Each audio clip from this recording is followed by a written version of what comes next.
Et bonjour et bienvenue dans cette masterclass qui porte sur les 5 pièges qui ruinent 90% des débuts dans les business en ligne et bien sûr comment les éviter pour enfin réussir.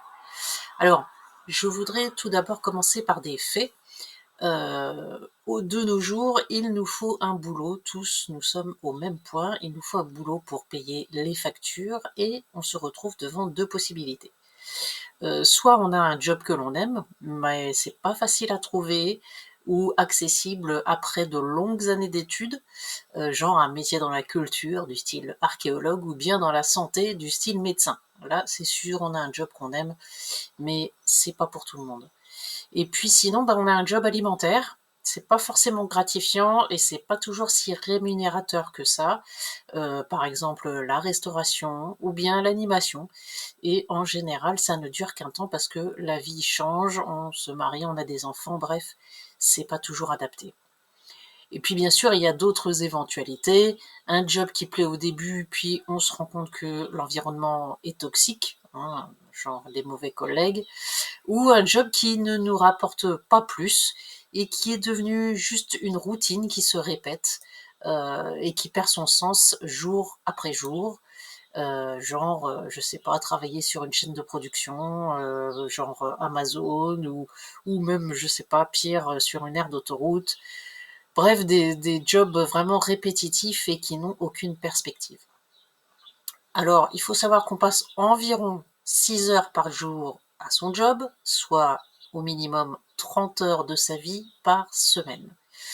Et quand on sort de ce job, qu'est-ce qu'on fait? Bah, on doit aller faire les courses, on va chercher les enfants, on s'occupe des tâches administratives qu'on n'a pas eu le temps de gérer pendant le job, ou alors courir chez le médecin, chez un spécialiste, etc.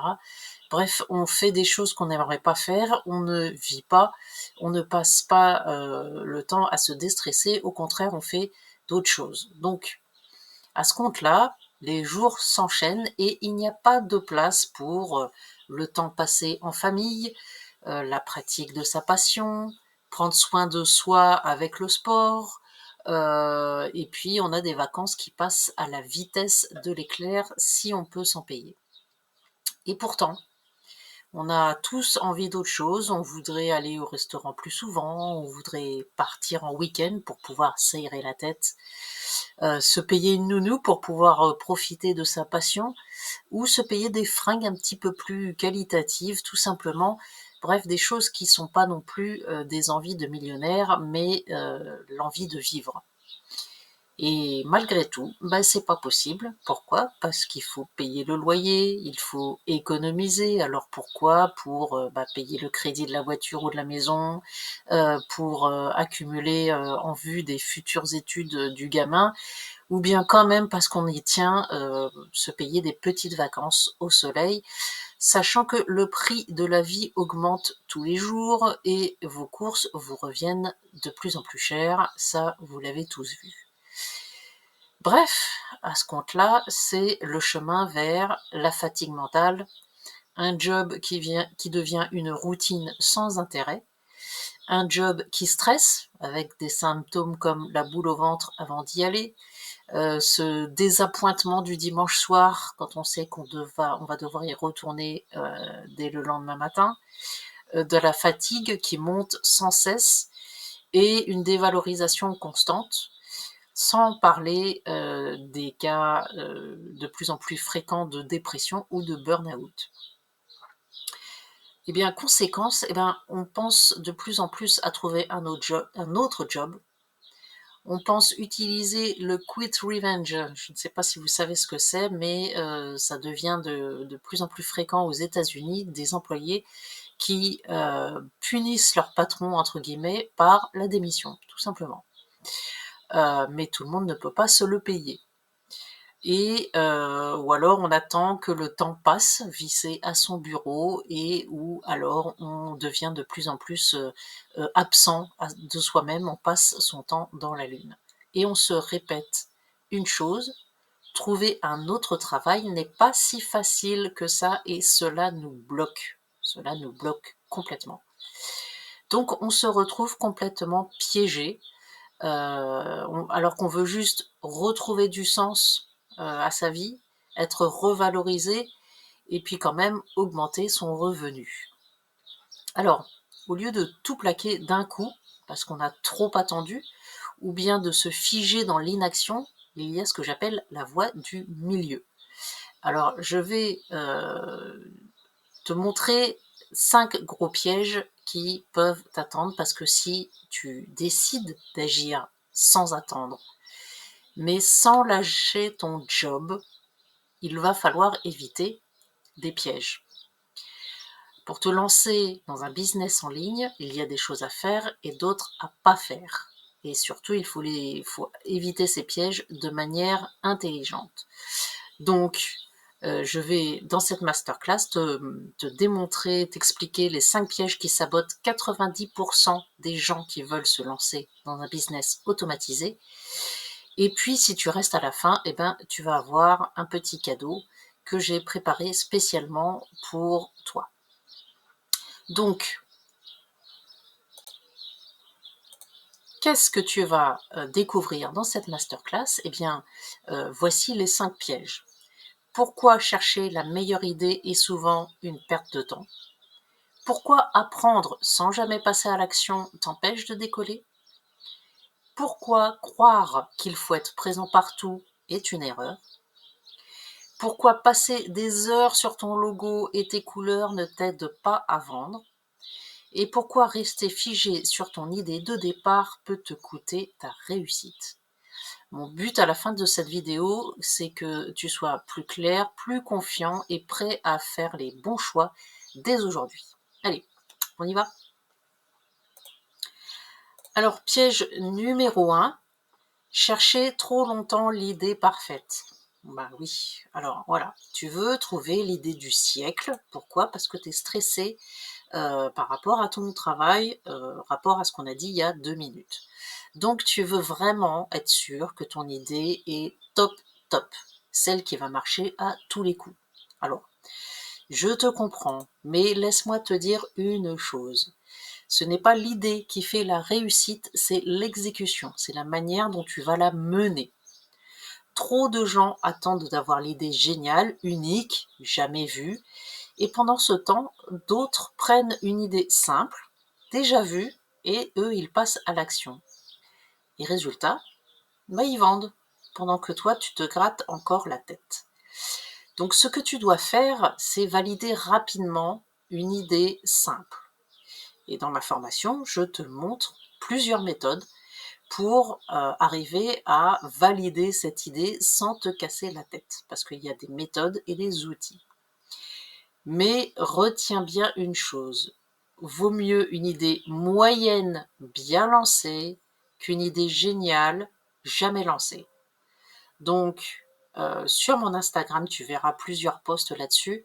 L'idée pour valider vraiment ton idée de business, c'est de répondre à plusieurs questions. Et tu trouveras des posts qui te montrent ces 5 questions, dont la première, c'est mon idée répond-elle à un besoin? Deuxième question, à qui s'adresse cette idée? Et enfin, comment la mettre en œuvre rapidement et simplement. Donc, on n'attend pas trop d'avoir une idée lumineuse, parfaite, révolutionnaire. On prend une idée qui nous convient, qui est alignée avec soi-même, et on envoie. Ça, c'était le piège numéro 1. Piège numéro 2. Apprendre sans jamais démarrer. Et oui, effectivement. Si tu regardes beaucoup de vidéos, de formations, de podcasts, bref, je te vois, tu dois avancer. En tout cas, tu crois que tu avances en faisant ça, mais en fait, tu tournes en rond. Il faut passer à un autre stade. Le vrai apprentissage, c'est l'action. Tu dois apprendre le strict minimum pour commencer à créer ton premier tunnel de vente. Tu apprends, tu appliques et tu ajustes. Pas besoin de tout savoir pour te lancer. Et d'ailleurs, personne ne sait tout au départ. Les plus grands ceux qui ont vraiment créé des empires au départ, ils ont commencé petits et au départ, peut-être certains d'entre eux se sont carrément clashés avec une pauvre idée. Donc, je n'ai pas d'exemple là à te donner, mais il y en a qui n'ont pas réussi tout de suite et qui ont insisté. Donc, dans ma formation, je t'accompagne pas à pas pour construire ton tunnel et lancer tes premières ventes. Mais ce qui est à retenir surtout, c'est qu'un business ne se construit pas en théorie. Il se construit en testant, en adaptant et en lançant. D'accord? Tu peux lancer un prototype, comme on dit, d'idée et voir ce que ça donne pour pouvoir ensuite la réajuster. Donc ça va t'éviter de perdre du temps et surtout de perdre ton énergie dans quelque chose qui ne va pas se vendre. D'accord? Le piège numéro 3. Vouloir être visible partout. Ok. Alors, tu penses que il faut être sur Instagram, TikTok, YouTube, Pinterest, LinkedIn. Sinon, tu vas rater des clients. Ben, c'est faux, archi faux. Parce que, en fait, il est plus intéressant et plus efficace de se concentrer sur un ou deux canaux pour trouver ton audience et de t'y tenir. Parce que par contre, une chose est certaine, c'est qu'il faut que tu sois dans la longueur, il faut que tu tiennes la longueur, il faut que tu sois régulier et pas que tu fasses beaucoup de publications pendant 3 mois pour t'arrêter ensuite. C'est pas le jeu. Il faut rester constant et dans le temps. Donc, parce que après, tu vas t'épuiser, tu vas te comparer à d'autres gens, tu vas t'éparpiller. Au final, tu n'auras pas de communauté et donc pas de vente. Être partout, c'est être nulle part. D'accord? Donc, il vaut mieux être puissant sur un ou deux canaux que faible sur 5. Et tu vas apprendre à distinguer les canaux qui sont les plus efficaces pour toi ou pas. Très simplement, pense d'abord à ta cible. Est-ce qu'elle a plus de 60 ans? Est-ce qu'elle est entre 40 et 60? Ou est-ce qu'elle est en dessous, qu'elle est très jeune? Tu vas tout de suite en déduire un canal de réseau social. Et puis, est-ce que c'est plutôt des professionnels à qui tu t'adresses? Ou est-ce que ce sont des particuliers? En bref, dans ma formation, je vais t'aider à choisir le bon canal selon ton produit et ton profil. C'est très stratégique et ça fait toute la différence. Donc pas la peine d'être partout, au contraire, il vaut mieux se concentrer sur un ou deux canaux de communication. Ça, c'était donc le piège numéro 3. Maintenant, on passe au piège numéro 4. Perdre du temps sur ton design. Alors, on parle beaucoup de branding, de personal branding, mais ça n'a rien à voir avec ce qu'on appelle la charte graphique. La charte graphique, c'est le logo, les couleurs, la police de caractère, etc. C'est très bien de vouloir un logo parfait, une palette de couleurs digne d'une marque de luxe. Bref, tout ça c'est très bien, mais ce n'est pas ça qui va vendre en tant que tel. Ce qui vend, c'est un message clair, une offre qui répond à un besoin, encore une fois, et un tunnel de vente bien construit. Ton branding, il viendra plus tard, sachant que le personal branding, ce n'est pas donc la charte graphique, c'est la personnalité que tu mets en avant, ce qui émane de toi et ce qu'on va retenir, c'est-à-dire l'aura que tu vas avoir et le goût que tu vas laisser, entre guillemets, dans la bouche des gens. Il faut que tu deviennes inimitable. C'est bien le mot du branding, du personal branding, c'est devenir inimitable, d'accord? Donc c'est pas une charte graphique et c'est pas des polices de caractère, c'est bien plus que ça. Donc au début, concentre-toi plutôt sur un positionnement et sur tes premiers clients. Ne cherche pas à passer des semaines sur Canva ou sur d'autres choses. Non, le design suit le business, mais pas l'inverse, d'accord? Donc, effectivement, C'est bien d'avoir une image de marque bien ficelée et qui se reconnaît du premier coup d'œil, mais c'est pas ça qui va t'aider à vendre, c'est ce qui va t'aider à être mémorable. Tu peaufines d'abord ton produit et ensuite tu peux peaufiner ton image de marque et ta charte graphique. Mais ne perds pas de temps là-dessus. C'était donc le piège numéro 4. On en arrive au piège numéro 5. Refuser de réviser son idée ou son positionnement. Oui, alors, tu as beaucoup pensé à ton idée, à ton produit. Tu penses que effectivement ton produit répond à un besoin, qu'il a une véritable cible. Bref, tu coches toutes les cases, tu te dis: «Ça y est, tu peux te lancer». Et puis tu n'as pas les résultats que tu espérais. Et là, tu te dis: «Mais non, mais c'est pas grave, je vais insister, je vais relancer, je vais forcer». Eh ben non, mauvais réflexe. Un business, c'est un jeu d'ajustement. Ce n'est pas un échec de changer de positionnement ou d'idée. C'est de l'intelligence, c'est de l'adaptation. Ceux qui réussissent sont ceux qui ont réussi à dire: «Ok, ce message ne marche pas, je vais tester une autre approche». Parce qu'effectivement, il n'est pas forcément question de changer de produit, il est question de bien peaufiner ton positionnement et ça, c'est vraiment différent de ton produit. Le même produit peut être proposé plusieurs fois, mais selon le positionnement, il va vraiment matcher avec une cible, il va vraiment trouver écho dans la tête de sa cible, juste parce qu'il aura été présenté autrement. Hein, c'est bien une idée de positionnement. Donc effectivement, dans ma formation, je t'apprends à analyser les retours de ton marché et à ajuster ta communication, ton tunnel, ton offre, bref, à voir si ton positionnement est vraiment bien en phase avec ta cible. Voilà, c'était les 5 pièges vraiment importants et je vais te les répéter pour faire un petit mémo. Le piège numéro 1, chercher trop longtemps l'idée parfaite. Le piège numéro 2, apprendre et perdre son temps dans des formations sans jamais démarrer. Le piège numéro 3, vouloir être visible partout et du coup tu n'es visible nulle part. Le piège numéro 4, perdre du temps sur le design, perdre trop de temps et vouloir être parfait. Et enfin, le piège numéro 5, refuser de s'adapter ou d'adapter ou de réviser son positionnement.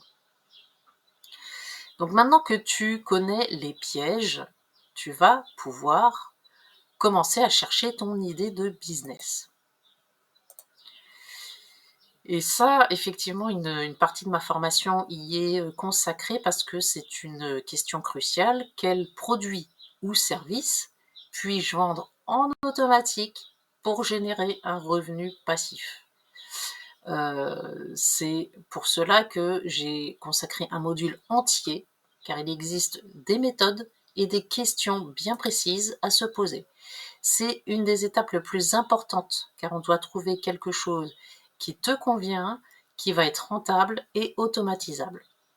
Alors je voudrais là faire une petite parenthèse sur un client que j'ai eu, qui s'appelle Kamel Madani, et au départ, quand je l'ai rencontré, il voulait juste faire une vidéo, comme il m'a dit. Donc c'est quand même vraiment, il avait un projet vraiment tout petit, et en fait il se met dans le créneau du self-défense. Ce monsieur s'est fait agresser il y a quelques années et voilà, il a eu un couteau sous le nez alors qu'il était en compagnie de sa femme et de son enfant. Il a eu vraiment très, très, très peur. Et de là, il en a déduit, ou en tout cas il a mûri son idée de self-défense. C'est quelqu'un de très sportif qui pratique tous les jours. Et quand je l'ai rencontré, il était chauffeur-livreur dans une entreprise.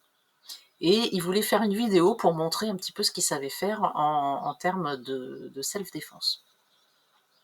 Donc, il avait vraiment pas une idée claire de ce qu'il voulait. Quand je dis trouver l'idée cruciale, quel produit ou quel service, des fois cette idée, elle est parfois juste sous notre nez ou alors elle se cache bien profondément. Trouver sa niche, c'est vraiment la première étape de la transformation. Et justement, mon accompagnement, il vous aide à vous poser les bonnes questions et à travailler votre positionnement pour évaluer le potentiel de votre idée. Après, dès qu'on a trouvé son idée et son positionnement, le reste va se dérouler tout simplement. Le personal branding, justement, le site web, le funnel, bref, tout ça va aller beaucoup plus rapidement et plus naturellement, vous allez voir. L'objectif reste toujours de pouvoir vendre en automatique dès le début. Commencer par se créer un revenu complémentaire d'abord, ensuite élaborer un plan d'action, puis remplacer son job par sa passion.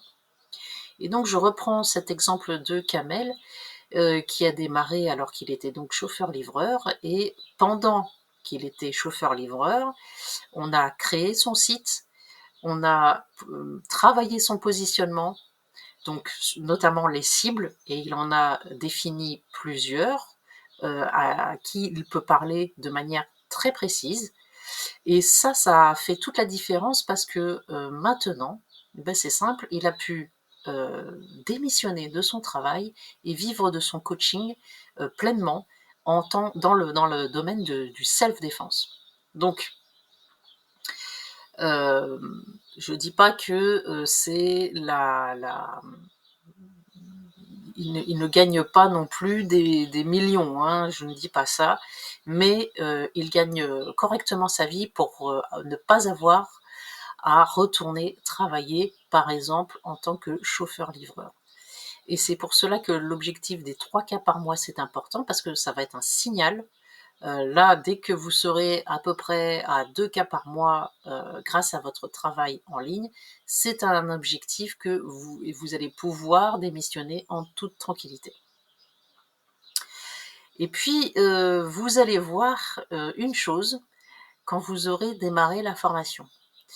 Parce que là, vous êtes dans un tunnel, entre guillemets.